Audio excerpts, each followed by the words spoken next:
এই মূলোটাকে round round কেটে দেব। কড়াটা গরম করে 1 চামচ তেল দিয়েছি, সরষের দানা, কারি পাত্তা দিয়ে মূলোটাকে দিয়েছি, গোল গোল ফাঁকা মূলো তো একটু ভেজে দেবো। নুন দিয়ে দেবো,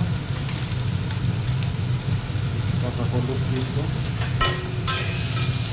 দিয়ে মূলোটাকে একটু ভেজে দেবো।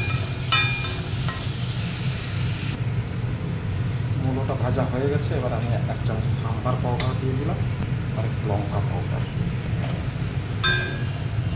মিক্স করে নেব। ডালটা আমি সিদ্ধ করে দিয়ে দিলাম, তুর ডাল। এটা আমি জলে ভিজিয়ে রেখেছিলাম তেঁতুলটাকে, এর জলটা দিয়ে দেব। তো তেঁতুলের জলটা আমি দিয়ে দিলাম, দিয়ে 5 মিনিট মতো ফুটিয়ে নেব। তো আমার মূলোর সাম্বার রেডি। তোমরা এইভাবে বানাতে পারো, ঝটপট, খুব সুন্দর খেতে হয়। Bye bye.